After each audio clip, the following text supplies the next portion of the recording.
Bonjour et bonjour à tous, bienvenue à cette autre édition de la revue des Grandes Unes. Nous sommes mardi et c'est la deuxième édition de la semaine. La presse disponible dans les kiosques ce matin revient sur les informations que vous aurez à découvrir, notamment l'immigration clandestine, c'est la une de la Nouvelle Expression, l'histoire des Camerounaises sauvées au Koweït, c'est le grand titre du journal. Elles ont atterri à l'aéroport de Douala ce dimanche 14 octobre 2018, grâce donc à des bienfaiteurs privés, l'État du Cameroun ayant démissionné devant ses promesses électoralistes de les sauver de l'enfer. C'est un dossier à lire de la page 2 à la page 3. Des réactions sont également à découvrir dans le journal.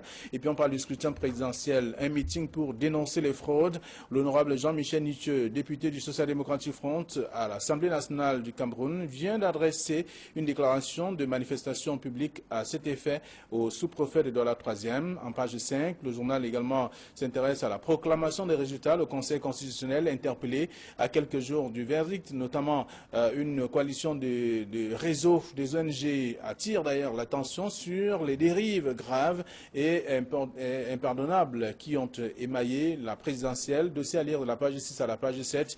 Et on s'intéresse également à cet autre fait, donc d'autres sujets que je vous invite à lire dans le journal La Nouvelle Expression. Le Messager qui est dans les kiosques ce matin parle donc du rôle trouble des chefs traditionnels de l'Ouest Cameroun, engagés à soutenir le président candidat Paul Biya et déterminé à tendre le cou aux élites récalcitrantes.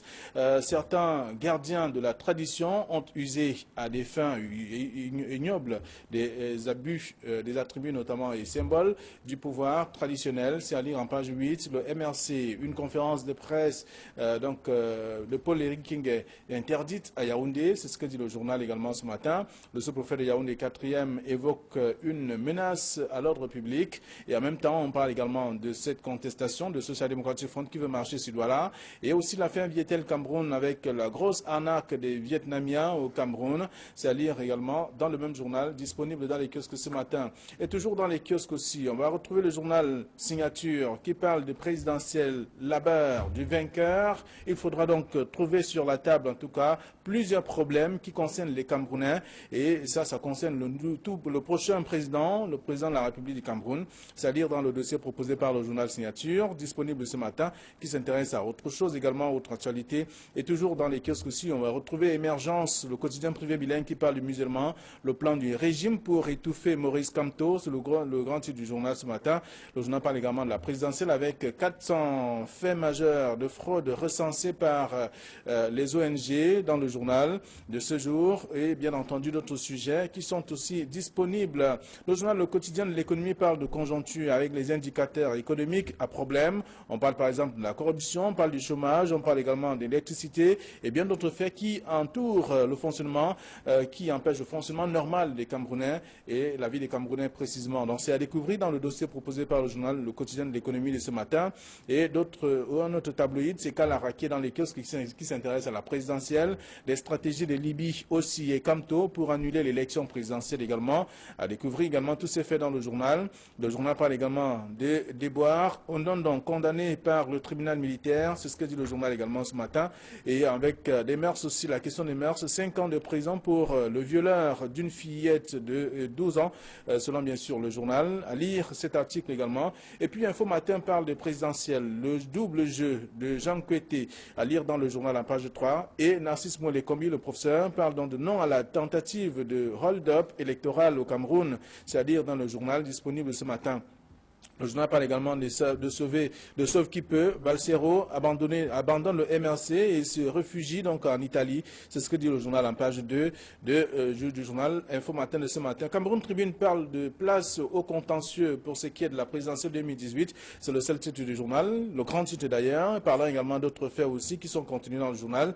Cameroun Tribune, mutation pour sa part, s'intéresse à Prudence Kenembeni qui fait savoir que le gouvernement n'a rien fait pour elle, pour ses filles qui sont aujourd'hui retournés au Cameroun après des déboires subis donc au Koweït. C'est à découvrir dans le dossier proposé par le journal de la page 4 et la page 5. Le journal parle également de la présidentielle. Flou sur le taux de participation dans le journal en page 8 de ce numéro. Et le Popoli qui est dans les kiosques ce matin. C'est également autre chose. Moïse K. à l'embarras du choix, doit-il rester en tout cas serein ou alors ne devrait-il pas s'intéresser à ce que les autres font pour le déstabiliser? De toute façon, c'est un mini-dossier proposé par le journal satirique avec une caricature qui vous présente un peu donc l'acteur également dans le journal ce matin. Voilà ce que la presse propose. Donald Brice-Kamgan, bonjour et bienvenue. Bonjour Flavien, bonjour à l'ensemble de nos téléspectateurs. Merci de m'avoir convié à ce plateau d'analyse. Très bien. En face de vous, le papier de la presse, Camille Nélé, bonjour. Flavien Valonongo, bonjour. Bonjour Donald Brice, bonjour téléspectateurs d'Equinox Télévision. Très bien. Avec vous, nous allons parcourir quelques sujets, notamment la nouvelle expression qui parle de l'immigration clandestine, avec l'histoire de ces Camerounaises sauvées du Koweït. Elles sont revenues, elles ont beaucoup de choses à dire quand même. Elles ont beaucoup de choses à dire, mais il faut dire que l'histoire de cette jeune fille qui a émis un message ultra pathétique à travers les réseaux sociaux, un message qui a fait pleurer, qui a fait couler des tonnes de larmes dans les chaumières et qui a ému tout le Cameroun. Il y a eu un début de solution de cette situation qui a fait mal non seulement à la jeunesse mais à la société camerounaise avec le retour de ces jeunes filles au Cameroun il y a quelques jours. Mais je dois dire qu'il y a quelque chose qui me gêne un peu dans le traitement de cette information. On veut nous donner l'impression que le gouvernement camerounais n'a rien fait du tout et on veut tout est en train d'être fait, tout est en train d'être mis à l'actif de ces ONG qui ont joué un rôle assez pertinent au niveau de l'alerte. Mais il ne faut pas oublier, et ça c'est la vérité, c'est l'essentiel, que c'est le ministère des Relations extérieures qui a touché qui a touché l'ambassade du Cameroun en Arabie Saoudite, qui a actionné maintenant une grande opération vers le Koweït qui a abouti justement à l'obtention des laissez-passer de ces jeunes filles. Qu'on dise que le gouvernement camerounais n'a rien fait, moi je dis qu'il faut faire attention. Je pense que dans ce genre d'histoire suffisamment pathétique, il ne faut pas en rajouter, il ne faut pas non plus trop culpabiliser un gouvernement qui, il faut le dire, ne fait pas toujours tout ce qu'on attend de lui, parce que, notamment, il ne faut pas me dire qu'avec cette histoire qui est connue, qui est courue, que ces filles soient revenues, soient descendues de l'avion sans être attendues, par exemple, par le ministre des Relations extérieures, il aurait pu être là pour donner du poids à cette action qu'il a su mener jusqu'au bout pour faire ramener cette fille. Ou à tout le monde un représentant. Ces filles auraient dû être attendues et elles auraient dû être prises en charge. Le plus naturellement du monde, mais on a donné l'impression que c'est des filles qui ont été abandonnées à elles-mêmes, qui ont été jetées dans un avion. Est-ce que c'est une impression? Vous dites bien qu'on aurait dû voir une autorité à les attendre. Elles ont passé plusieurs heures. Elles-mêmes le témoignent d'ailleurs qu'elles n'ont pas été soutenues par les pouvoirs publics. Non, mais attendez. Il s'agit bien entendu d'une action privée. Flavien Valou, dites-moi que l'ONG qui est allé intervenir auprès de l'ambassadeur du Cameroun en Arabie Saoudite et qui est parti toucher les autorités les autorités elles se trouvaient dans quel pays encore? Le Koweït. Du Koweït. Non, ce ne sont pas les ONG. C'est bel et bien l'ambassadeur du Cameroun et les représentants. Alors, leur arrivée, c'est leur arrivée en catimini. C'est leur arrivée, c'est ça qui pose. Si l'autorité c'est ça pour moi, c'est à mon niveau ce qui pose problème. Ces filles auraient dû être attendues à tout le moins par l'ambassadeur, le ministre des Relations extérieures, ici, pour démontrer que non seulement l'État a fait quelque chose, mais moi, vous savez, notre diplomatie. Pourquoi vous insistez à dire que l'État a fait quelque chose alors que l'État n'a commis personne pour les accueillir? Il les a sortis de là. Oui, c'est une actualité qu'Equinox Télévision a suivie de bout en bout. Nous étions à l'aéroport lors de l'arrivée de ces 8 filles. Ce que Camille oublie peut-être volontairement de dire, c'est que le 25 septembre, il y a eu un communiqué du ministère de la Relations extérieures qui annonçait, après la vidéo de détresse de la leader de cette femme, de ces femmes, Prudence, que au plus tard le 10 octobre, les filles allaient être ramenées au Cameroun. Le 10 est passé, le 11, le 12, rien du tout. Et c'est finalement avec l'aide de l'assistance de la société civile internationale que ces filles ont pu être ramenées. Et curieusement, hier, le ministère des Relations extérieures a conduit un communiqué indiquant qu'il était à l'origine de la délivrance des laissez-passer à ces filles. Pourtant, vous écoutez ces filles, elles vous disent qu'on a appelé l'ambassade du Cameroun en Arabie Saoudite parce qu'il n'y en a pas au Koweït. On a appelé l'ambassade du Cameroun en Arabie Saoudite qui n'a jamais réagi. c'est bien curieux. Il y a quelques jours, un confrère parlait, évoquant l'affaire Transparency, que c'était une grossière manipulation. J'ai l'impression de dire ici que c'est une grossière récupération. Voilà. Vous voyez bien la une de Mutation ce matin qui dit que le Cameroun n'a rien fait pour nous. C'est ce que le journal La Fidi, qui a été d'ailleurs interrogé par le reporter du quotidien Mutation. Vous estimez que c'est une invention? Donald Brice, nous n'allons pas faire une partie de ping-pong pour dire que l'État a fait, l'État n'a pas fait. Une chose est certaine, cette fille ne serait pas sortie du Koweït sans une intervention de l'État. Il faut d'abord commencer par le reconnaître. Et vous n'allez pas me dire que ce sont ces laissez-passer ont été obtenus comment? Nous n'en sommes pas au niveau de ces détails. Je dis que l'État du Cameroun a impulsé une action qui a porté, mais seulement, il n'a pas été jusqu'au bout. Quand vous attardez sur les dates en disant que non, il a dit qu'elles vont venir le 10, elles sont arrivées le 16. C'est pas facile, la plupart du temps. Je ne défends pas l'État. Je suis en train de dire que cet État a été timoré dans le traitement de cette affaire. Mais seulement, à l'arrivée, quand ces filles sont arrivées, l'État devait démontrer que non seulement il est solidaire de cette situation, mais qu'en plus, il est là pour accueillir ces filles-là. Moi, ce genre de procès, moi, je pense que c'est un procès inutile. Alors, dans cette situation, ça pose même la question centrale même de l'existence de l'État, Flavien, à mon sens. Parce que, écoutez, on a souvent l'impression que des citoyens sont plus importants que d'autres. Je voudrais rappeler que en 2015, lorsqu'il y a les attentats de Charlie Hebdo, il y a des chefs d'État africains qui vont marcher et pleurer à Paris. Je prends cet exemple à dessein pour vous montrer que le citoyen africain et camerounais en particulier, pour le cas échéant, est moins considéré par son État. Et il ne faut pas être surpris qu'à chaque moment, les Occidentaux nous traitent comme des sous-hommes ou des personnes qui n'ont aucune valeur sur le plan personnel.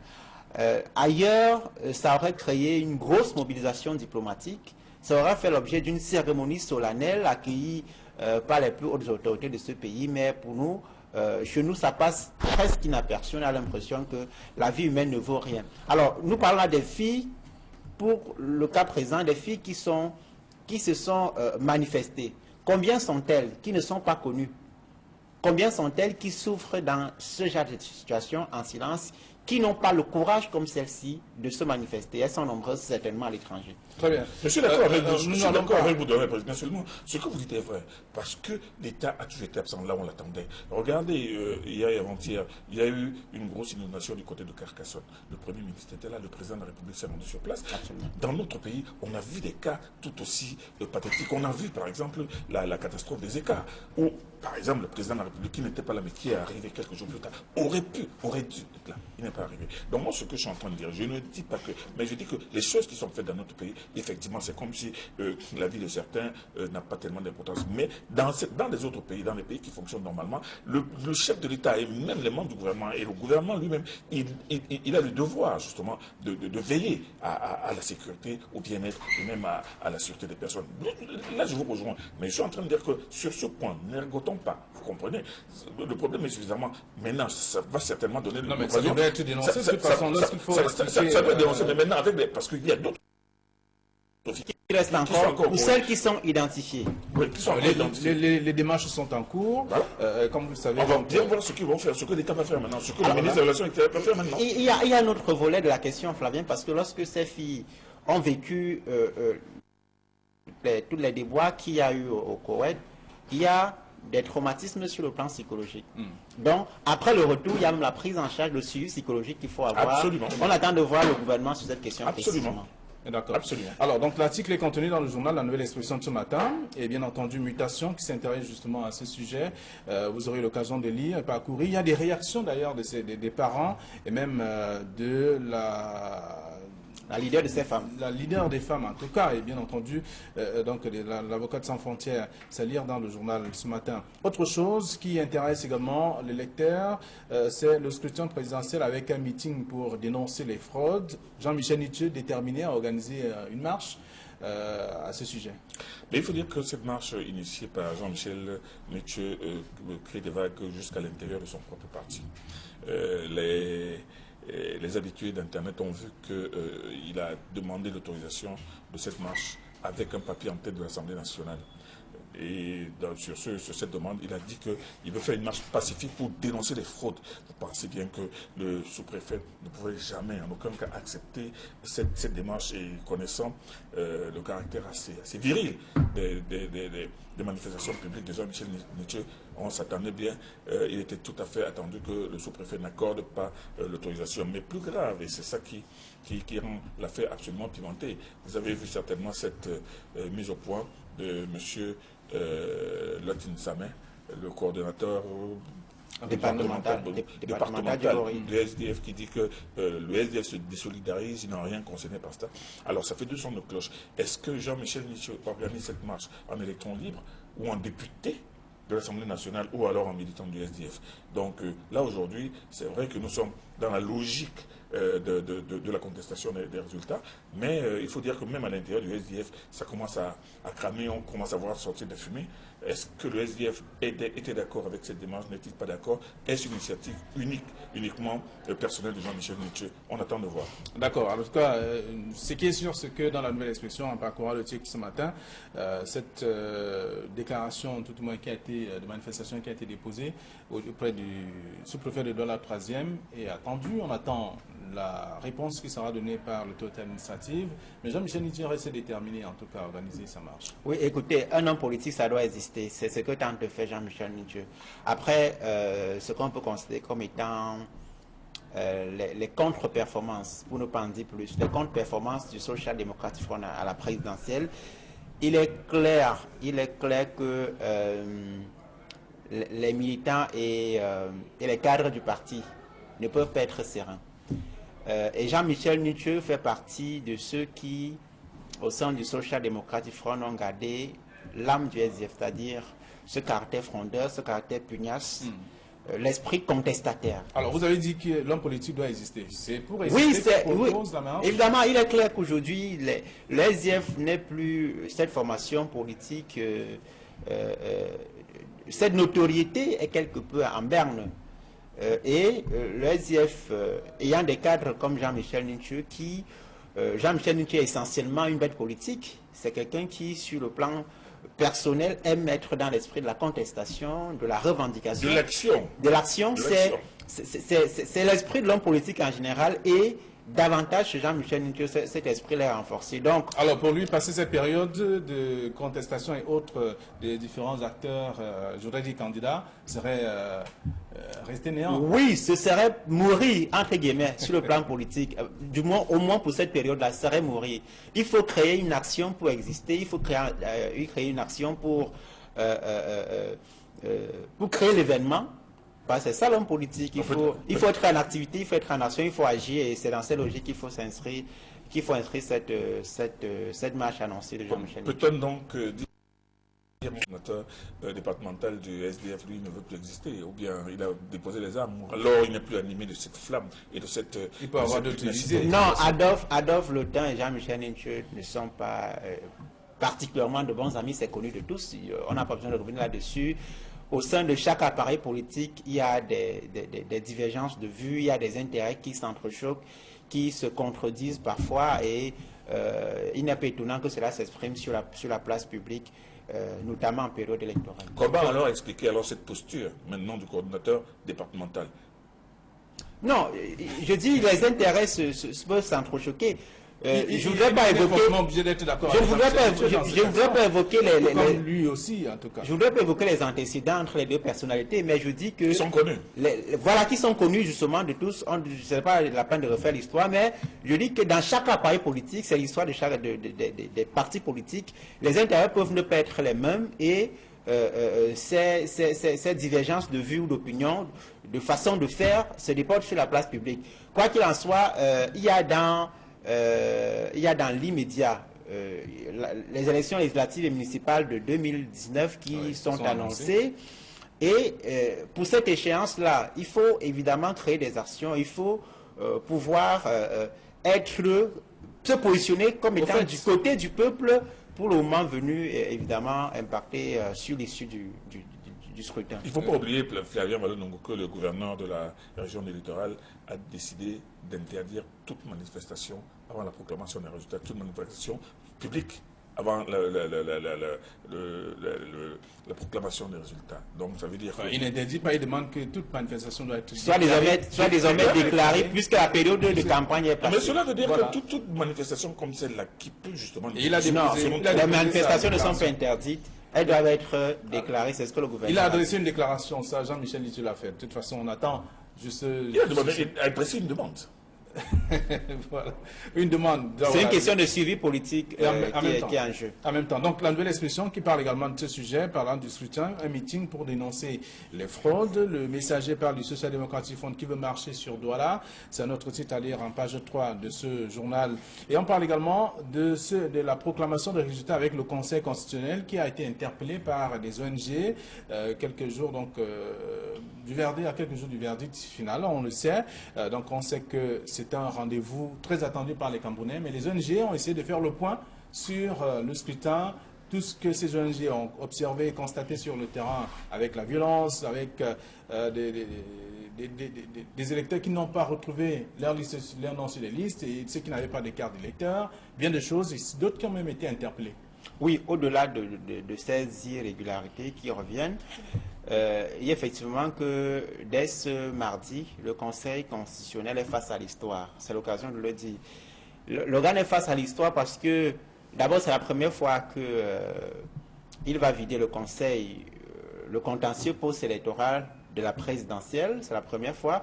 Ensuite, il y a que le contexte politique a changé. Les gens ne sont plus prêts à accepter n'importe quoi. Vous savez qu'en ce moment-ci, le Conseil va travailler presque sur pression parce que un candidat s'étant déjà déclaré vainqueur, les exigences de plus en plus fortes à la fois du peuple et de la société civile et même de la communauté internationale font que on ne peut pas travailler pour l'intérêt d'un candidat, fût-il président de la République. Et donc, en ce moment-là, le Conseil constitutionnel doit travailler en sachant qu'on attend de l'organe qu'il soit objectif et qu'il nous rende les résultats tels que exprimés, tels que les suffrages ont été exprimés dans les urnes par les Camerounais. Très bien. Vous savez, vous n'avez pas oublié, Donald Brice, qu'avant l'avènement du Conseil constitutionnel, quand les choses étaient faites par le président de la Cour suprême, vous n'avez pas oublié cette boutade du président de la Cour suprême qui a dit qu'il a lu ce que vous m'avez donné. Mais vous n'oubliez pas non plus que ce Conseil constitutionnel, qui est là aujourd'hui, qui est face à l'histoire, mais moi je dis face à ses responsabilités historiques, ce Conseil-là est contesté dans une certaine mesure parce que déjà, beaucoup de Camerounais estiment que ce Conseil a été nommé par le président de la République et que les membres de ce Conseil sont eux-mêmes tous membres du RDPC et que ce sont tous soit d'anciens commis d'État, soit d'anciens magistrats, soit, bref, de hautes personnalités qui ne peuvent être qu'inféodés au RDPC. Alors ça fait partie de la kyrielle, en tout cas, de récrimination. Mais je pense que l'interpellation n'est pas à ce niveau, parce qu'à ce niveau-là, déjà, il y a toujours c'est-à-dire que la sincérité ou bien l'objectivité de ce Conseil constitutionnel reste toujours problématique dans l'esprit de beaucoup de Camerounais. Mais là où le titre de Cameroun Tribune, pour moi, est important, c'est que place devant le Conseil constitutionnel et face maintenant au contentieux. Que va-t-il se passer? Contrairement à ce que disait Brice, ce n'est pas le premier, c'est le deuxième. Vous vous souvenez qu'après la sénatoriale, il y a eu quelques petites contestations. Mais c'est le deuxième, et surtout le deuxième contentieux lourd, celui de la présidentielle. C'est la première audience pour la présidentielle. Pour la présidentielle, je parle de la première pour la présidentielle. Or, ce que je voulais dire, c'est que le Conseil constitutionnel, effectivement, a un rôle très très important, il a une mission très très importante, une responsabilité très très importante. Beaucoup, mais seulement que les gens ne s'attendent pas à ce qu'il fasse plaisir à certains ou alors qu'il retienne certaines revendications qui, en réalité, sont valables.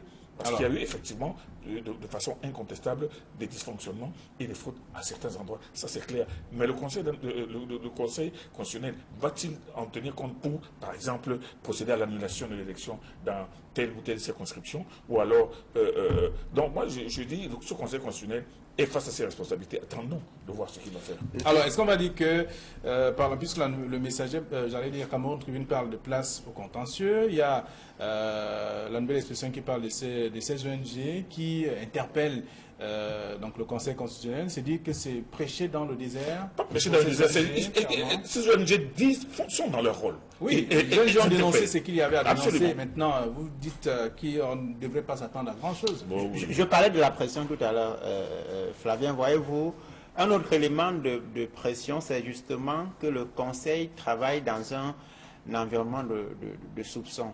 Soupçon plus ou moins avéré, parce que, comme Camille le rappelait tout à l'heure, la plupart des membres, y compris, d'ailleurs tous les membres, sont nommés par le président, sur proposition de l'Assemblée nationale et entre autres. La plupart des membres, les membres sont nommés par le chef de l'État, ensuite ont des relations trop étroites avec à la fois l'administration et le parti au pouvoir. Et donc il y a cette présomption d'impartialité qui pèse sur le Conseil constitutionnel. Et ça, ils vont forcément travailler avec un élément supplémentaire de pression. Est-ce qu'à la fin, les décisions qui seront rendues ne seront pas toujours imprégnées de ce sceau de la connivence entre le Conseil et le parti au pouvoir? C'est un élément qu'il faut pouvoir s'en départir, et s'en départir consiste à dire le droit et seulement le droit. Autre chose, ce n'est pas parce que les membres sont nommés par le chef de l'État que, de façon mécanique, ils sont aux ordres. Je rappelle que on peut faire toutes les critiques sur Elections Cameroun, mais en France, puisqu'on aime souvent par exemple la France, à l'encontre des directives données? Je voulais justement en parler. En France, c'est le ministère de l'Intérieur qui gère les élections. C'est-à-dire l'équivalent du ministère de l'administration territoriale chez nous. Or, en France, vous entendez très rarement, sinon presque jamais, les contestations. Pourquoi? Eh bien, parce que là-bas, les institutions fonctionnent de façon autonome et disent le droit. Les institutions savent qu'elles sont là pour servir le peuple et rien que le peuple. Même si ils sont nommés, même si ces institutions ont des membres qui sont nommés par un membre du pouvoir, fût-il le président de la République. Et vous savez très bien que les ministres de l'administration territoriale en France sont des personnalités libres. On vient d'ailleurs de voir le dernier qui a démissionné, qui est parti. Absolument. Qui a quitté le gouvernement malgré le refus du président de la République, mais qui est parti. Ça veut dire que ce sont des personnalités libres qui font leur boulot avec une certaine liberté d'esprit. Ce n'est pas la même chose. Ce qui n'est absolument pas le cas chez nous. En Afrique, pas chez nous, mais en Afrique, c'est encore... Chez nous, à partir du moment où Cameroun, ils ne sont pas du Cameroun. C'est pas encore le cas en Afrique. Voilà. Alors, donc, c'est un sujet, en tout cas, à lire dans la nouvelle expression de ce matin, parlant de ce Conseil constitutionnel interpellé par des ONG au niveau local. Et à la suite, notamment de ces différents sujets, il y a le messager qui parle également du MRC, une conférence de Paul-Éric Kinguet interdite à Yaoundé. Le sous-préfet de Yaoundé 4 évoque une menace à l'ordre public. Bon, je pense que c'est un zèle de trop. Le contexte actuel ne prête pas à des décisions extrêmes comme celle-là. J'ai lu la décision du sous-préfet de Yaoundé 4e qui interdit toute manifestation publique organisée par le directeur de campagne du candidat du MRC. Hier, il nous est revenu que la police a sauté littéralement sur le siège du parti. Un parti politique est une organisation privée et les réunions au sein des sièges des partis politiques ne font pas l'objet de déclarations de manifestations. Donc, en contexte électoral comme celui-ci, déjà assez tendu, il est de très mauvais goût de prendre des décisions que je juge extrêmes comme celle-là. Donald Brice, vous réfléchissez à un journaliste qui estime que dans un contexte, il faut qu'il y ait des explications, il faut que les gens soient informés. Mais moi, je pense que vous devez aussi vous placer sous un autre prisme et réaliser que déjà le MRC, au lendemain de l'élection, c'est distingué par la posture que l'on connaît. Et forcément, on se dit que, comme M. Kamto a dit, qu'il faut que le président Biya cède le pouvoir, sinon le peuple pourrait descendre dans la rue. L'administration est frileuse, elle est devenue frileuse, elle a peur. Elle a peur du fait que justement... Est-ce que c'est de ça que Non, le candidat, je voudrais dire le porte-parole, le le directeur de campagne... Et en plus, vous savez très bien que le porte-parole, le porte-parole le directeur de campagne du MRC, c'est M. Poléry, quelqu'un qui n'a pas la langue dans sa poche, quelqu'un qui a une réputation aussi de grand tribun et qui sait s'appeler, qui n'est pas quelqu'un que l'on bride. Donc, les autorités savaient très bien, se disent très bien que King et Poléry qui donnent une conférence de presse à Yaoundé pour dénoncer les fraudes, effectivement, c'est certainement pour, une fois de plus, chauffer la tête des gens. De la même manière qu'on estimait que pour Jean-Michel Nietzsche à Douala, pour une marche ou même une manifestation, pour dire, justement, pour parler de ces élections, c'est dans la logique de chauffer la tête des gens. Moi, je pense que l'administration est en train d'essayer de contenir, d'éviter, justement, que les gens se réunissent et que les gens soient briefés sur un certain nombre de choses, justement, susceptibles d'augmenter leur haine. Mais ça, c'est la posture de l'administration. Je voudrais préciser que la décision du sous-préfet interdit toutes les manifestations organisées par le directeur de campagne du candidat du MRC, particulièrement. Toutes les manifestations, ça signifie même au siège du parti. Autrement dit, le parti ne doit plus fonctionner. S'il faut traduire ça de façon simple, ça signifie que le parti ne doit plus fonctionner, ne doit plus mener ses activités. Si on interdit à un parti politique de se réunir, même en son siège, ça signifie que on interdit de façon littérale l'existence même du parti. Très bien. Alors donc, une manifestation, une conférence de presse de Poléry qui a été interdite à on aurait pu trouver un moyen de régulation que d'aller à l'extrême. Le sous-préfet de... Vous avez vu ce qui s'est passé à Douala avec la conférence de presse chez M. Noblat et qui s'est transformé chez Albert Zongan. C'est un peu dans la même logique. On a vu également la même chose hier, on a vécu en tout cas les ONG qui faisaient le point sur la situation, sur le scrutin, qui ont été tout au moins chassés carrément de l'hôtel qui avait été choisi. Oui, cette frilosité, en tout cas au siège. Oui, cette frilosité, elle est assez surprenante si on considère que le parti au pouvoir a la machine administrative avec elle. On ne comprend pas trop pourquoi de simples déclarations de X ou de Y pourraient nuire à leur pouvoir. Alors, on va faire le tour, en tout cas, les quelques tabloïds également ce matin, avec des sujets déjà évoqués. On parle aussi de Kalara qui revient sur la présidentielle avec les stratégies de Libye aussi, et quant au pour annuler l'élection, en attendant justement le travail qui va être fait par le Conseil constitutionnel. Et on peut dire également dans le même journal, on parle d'un expert comptable qui a été traduit, donc, qui traduit le contrôle supérieur en justice. C'est un autre fait à lire dans le journal. Et aussi, on va dire un mot, puisqu'il s'agit d'un sujet qui concerne les Camerounais, donc sur cette affaire Viettel-Cameroun, grosse arnaque des Vietnamiens au Cameroun finalement. Ben, l'affaire n'a pas fini, n'a pas encore, nous l'avons dit ici l'autre jour, est encore devant la justice et n'a certainement pas fini de faire les choux gras des faits de société, notamment ceux qui se déroulent au tribunal. On voit face aux Vietnamiens l'opérateur économique Baba Madou Dan Poulo, qui n'en dément pas, qui estime qu'il a été suffisamment floué par ces associés vietnamiens qui non seulement ont fait pratiquement même bas sur la société, mais même en sont arrivés jusqu'à imposer un recrutement massif de Vietnamiens. Donc l'affaire est toujours devant les tribunaux, mais seulement elle démontre que nos hommes d'affaires, quand ils prennent des partenaires étrangers, ils doivent absolument prendre un certain nombre de conclusions qui devraient logiquement leur éviter ce genre de divorce devant les tribunaux.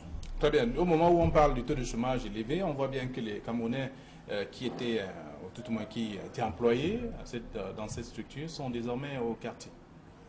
Oui, je pense que dans cette affaire, la justice, qui est dans chaque pays un organe de régulation de la société, doit pouvoir faire son travail et de façon tout à fait sereine et de façon indépendante. Parce qu'il s'agit d'un partenariat qui implique des acteurs internationaux, des acteurs étrangers. Et donc, l'issue de ce contentieux pourrait avoir des conséquences sur l'image du Cameroun, positivement ou négativement. Très bien. Alors, le quotidien de l'économie parle des indicateurs économiques à problème, avec notamment la corruption, le chômage et bien entendu l'électricité, qui sont aussi rares, avec tous ces cas évoqués, qui constituent notamment une sorte d'épée de Damoclès sur le Cameroun. Donc, ça veut dire qu'il y a toujours des soucis à un certain niveau, mais qu'il faut résoudre, bien entendu, et ça fait partie des problèmes que va trouver le tout nouveau président de la République sur cette table. Absolument, absolument. Les défis sont tellement nombreux. On ne sait pas. Il est difficile de citer un secteur au Cameroun où il n'y a pas de problème. Évidemment, tous les pays ont les problèmes, mais le cas du Cameroun, on a l'impression que on recule davantage plus qu'on avance. En tout état de cause, si on prend le secteur seulement de l'électricité, par exemple, le déficit énergétique tourne autour de 100 mégawatts. On a quelques 1400 mégawatts de capacité installée. Les défis sont nombreux. Si on prend le secteur de l'eau, vous voyez que les grandes villes du Cameroun ont des déficits en eau potable qui tournent autour de 300 mm3 d'eau par jour. Il y a beaucoup à faire. Très bien. Merci. À vous, nous sommes arrivés au terme. Vous voulez dire quelque chose? Oui, mais je voudrais dire que le candidat sortant qui a donné l'impression depuis très très longtemps d'être porté par l'éternité, c'est-à-dire que toutes les choses pourraient être faites doucement, a maintenant, à partir de maintenant, certainement l'occasion de comprendre qu'il y a des choses sur lesquelles nous avons trop dormi pendant longtemps, il y a trop de manquements, il y a trop de carences, il n'y a que des problèmes, et ces problèmes-là sont difficiles. Il faut que la question que l'on devrait se poser maintenant, c'est qu'est-ce qu'il va donc faire de sa victoire? Parce que cette victoire, il faut le dire, elle est déjà pratiquement annoncée. D'ailleurs, un journal a annoncé ce matin que c'est lui qui a gagné. Bon bien, s'il gagne, qu'est-ce qu'il va faire de cette victoire? Et cette victoire-là, il faut qu'il comprenne que même les choses... On peut vous accuser d'avoir violé la loi. Non, je dis, le journal Nouvelle Prospective, on ne l'a pas lu. Et moi, je l'ai vu ce matin. Il a mis la photo du chef de l'État en disant, c'est lui. Donc moi, je suis en train de dire que qu'est-ce qu'il va faire de cette victoire? Non, on devrait parler plutôt de celui qui va être là. C'est lui qui devrait être là. Et celui qui devrait être là, moi je pense que l'une de ces choses aussi, parce que même parmi les plus petites, c'est de revoir ce problème des poteaux électriques qui portent les toits en bois, qui se cachent tout le temps et qui brûlent, qui causent des incendies partout. Merci à vous, chers messieurs. Merci d'être venus sur ce plateau. Merci également à nos chers téléspectateurs. Allez-y dans les kiosques pour être au parfum de l'actualité en vous procurant les tabloïds de demain. C'est un autre jour. Ce sera la 3e édition de la semaine. Bonne journée à tous.